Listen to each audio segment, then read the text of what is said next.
और ये मैं आपको बताऊं भाई, इस मॉडल की शुरुआत, इस मॉडल को इन्वेंट किया था नील्स बोर ने, आपने उनका नाम सुना भी होगा, ठीक है।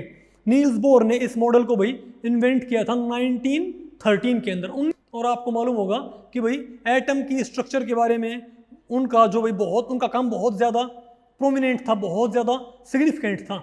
इसकी वजह से उनको 1922 के अंदर नोबेल प्राइज से भी अवार्ड किया गया था। ओके, तो पहले हम करते हैं discuss history of Bohr atomic model, कि भाई इसका जो हिस्टोरिकल बैकग्राउंड था वो क्या था, हम उसके बारे में बात करेंगे। ओके, ठीक है। तो अब मैं ज़्यादा तो आपको इसकी डिटेल्स नहीं बताऊंगा, क्योंकि मैंने आपको भाई हिस्टोरिकल जो मॉडल्स हैं मैंने आपको पहले इस चैप्टर में पढ़ा रखे हैं। लेकिन पहले सबसे पहला जो एटम का मॉडल आया था वो आपको पता है भाई, वो आया था 1902 के अंदर, 1902 के अंदर, जिसको हम भाई क्यूबिक एटम्स बोलते हैं, जिसको भाई GN जो गिलबर्ट लेविस थे, ठीक है, उन्होंने भाई ये मॉडल दिया था, इसको हम बोलते हैं क्यूबिक मॉडल ऑफ एटम। इसमें भाई एटम को एक क्यूब की तरह मानते हैं, जिसके कॉर्नर पे क्या होते हैं, वैलेंस इलेक्ट्रॉन्स। जैसे आपका भाई ये क्या है, आपका लिथियम का एटम, इसमें एक इलेक्ट्रॉन कॉर्नर पे है, या आपका है बेरिलियम का एटम, इसमें 2 इलेक्ट्रॉन कॉर्नर पे है, या आपका है बोरॉन का इलेक्ट्रॉन, इसमें 3 इलेक्ट्रॉन क्या भाई क्यूब के 3 कॉर्नर्स पे, ठीक है। ये 1902 में आया था ये मॉडल भाई, ये बहुत ही ज़्यादा प्रिमिटिव मॉडल था। इसने थोड़ा बहुत जो मॉलिक्यूलर स्ट्रक्चर है, थोड़ा बहुत जो केमिकल बॉन्ड है उसको एक्सप्लेन किया था, लेकिन ये बाकी चीज़ों को एक्सप्लेन नहीं कर पाया, बहुत प्रिमिटिव मॉडल था, ठीक है। उसके बाद आपको पता भाई 1904 के अंदर जो प्लम पुडिंग मॉडल था, ठीक है, जिसको हम या भाई वाटरमेलन लाइक मॉडल बोलते हैं, मैंने आपको पढ़ाया भी था, जो 1904 में दिया था J.J. थॉमसन ने। और ये मॉडल आपको पता है, इसमें एटम को आप क्या मानते थे, एक तरबूज की तरह, कि बीज तो क्या उसके अंदर इलेक्ट्रॉन, उसका जो रेड पोर्शन है वो सारा क्या होता है आपका पॉजिटिव मास। और ये आपने ध्यान रखना भाई, ठीक है, कि इलेक्ट्रॉन की इन्वेंशन हुई थी 1897 में, और प्रोटॉन की इन्वेंशन हुई थी कि भाई न्यूक्लियस के एटम के अंदर प्रोटॉन्स भी एग्जिस्ट करते हैं, उसकी इन्वेंशन हुई थी 1917 में, और न्यूट्रॉन की 1932 में। तो आपने ध्यान रखना है इन चारों मॉडल्स के दौरान, यानी कि आपका जो भाई क्यूबिक मॉडल है, या आपका भाई प्लम पुडिंग मॉडल है, या आपका क्या बोलते हैं भाई जो सैटर्न लाइक मॉडल है, ठीक है, और या आपका भाई रदरफोर्ड मॉडल ऑफ एटम है, इन चारों एटॉमिक मॉडल्स के दौरान सिर्फ एक ही सब एटॉमिक पार्टिकल्स के बारे में पता था, और उसको हम क्या बोलते हैं, इलेक्ट्रॉन। और किसी सब एटॉमिक पार्टिकल के बारे में हमको मालूम नहीं था। तो भाई आपको पता है 1904 के अंदर H. नागाओका ने, एक जापानीज साइंटिस्ट थे, ठीक है भाई, उन्होंने एक मॉडल दिया था। उन्होंने ये बोला था कि भाई जो एटम होता है, ठीक है, क्योंकि उस वक्त तक सिर्फ पता क्या था भाई कि एटम के अंदर सिर्फ कौन एग्जिस्ट करता है, इलेक्ट्रॉन्स, और भाई उसके अंदर जो उसका मास होता है, इलेक्ट्रॉन का मास नहीं। तो भाई तो उन्होंने क्या माना था कि जो पूरे एटम का मास है वो तो उसके सेंटर में होता है, ठीक है, और इलेक्ट्रॉन उसके चारों तरफ घूमते हैं। जैसे शनि ग्रह के चारों तरफ बड़े बड़े पत्थर हैं, जो भाई जो बड़ी बड़ी रॉक्स हैं, ठीक है, वो शनि के चारों तरफ नहीं, शनि सैटर्न के चारों तरफ छल्ले होते हैं भाई, ठीक है, उसकी तरह से भाई इलेक्ट्रॉन्स घूमते हैं किसके राउंड, क्या बोलते हैं भाई, पॉजिटिव मास के राउंड, ठीक है। तो ये मॉडल भाई किसने दिया था, ये 1904 के अंदर H. नागाओका ने भाई ये मॉडल दिया था, ठीक है। और फिर आपको पता है भाई 1911 के अंदर एक ज़्यादा सोफिस्टिकेटेड मॉडल आया था, जिसको हम क्या बोलते हैं, रदरफोर्ड मॉडल ऑफ एटम, ठीक है। ये 1911 में आया था, और 1909 में भाई रदरफोर्ड ने अपना जो एक्सपेरिमेंट था, वो अपना जो भाई फेमस एक्सपेरिमेंट था अल्फा पार्टिकल्स वाला, वो कंडक्ट किया था। उसके बाद उन्होंने पता लगाया था भाई कि एटम के अंदर भाई एक न्यूक्लियस होता है, और इलेक्ट्रॉन्स उसके चारों तरफ घूमते हैं। उन्होंने फिर भाई ये अपने कुछ कॉन्क्लूसिव रिमार्क्स दिए थे कि एटम के अंदर ज़्यादातर स्पेस क्या होता है, एम्प्टी, और उसके अंदर कोई भारी पॉजिटिवली चार्ज्ड सेंटर होता है, ठीक है, और इलेक्ट्रॉन्स उसके चारों तरफ घूमते हैं।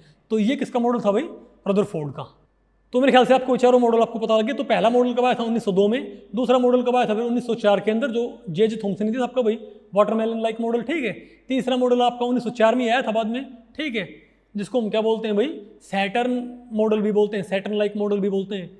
और उसके बाद 1911 में आपका फिर क्या आया था, रदरफोर्ड मॉडल ऑफ एटम।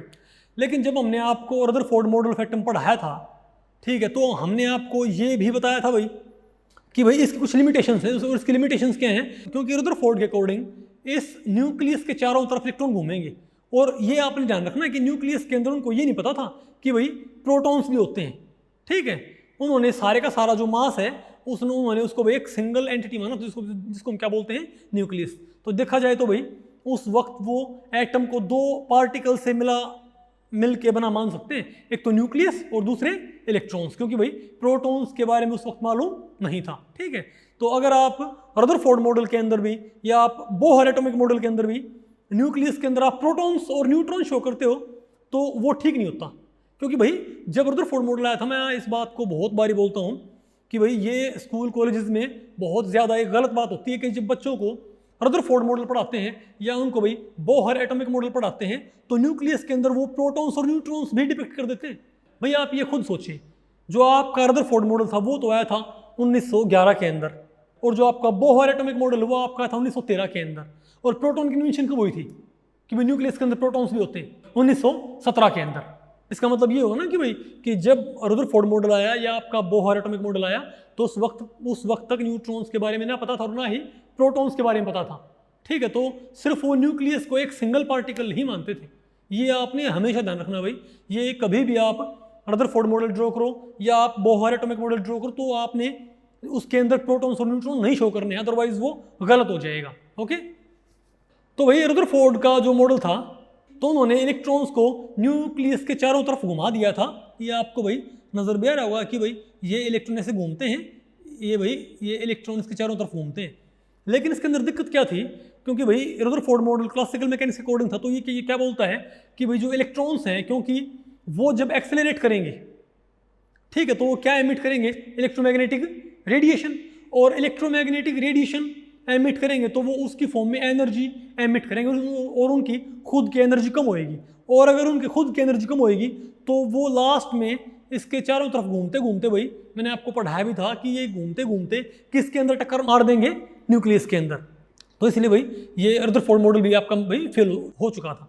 तो इस तरीके से आपका रदरफोर्ड मॉडल भी फेल हो गया था, ये मैंने आपको पढ़ाया था। ओके, तो भाई ये तो था हिस्टोरिकल बैकग्राउंड कि भाई जो एटॉमिक स्ट्रक्चर है, जो एटम का मॉडल है, उसके बारे में शुरुआत में कौन सा मॉडल आया, उसके बाद कौन सा, उसके बाद कौन सा, उसके बाद कौन सा, उसके बाद कौन सा। तो पहला आपका 1902 में लेविस का मॉडल, उसके बाद आपका 1904 के अंदर जे थॉमसन का आपका भाई जो वाटरमेलन मॉडल था वो आया था। ठीक है, और 1904 में फिर आपका क्या था भाई, क्या बोलते हैं, जो सैटर्न लाइक मॉडल था वो आया था भाई।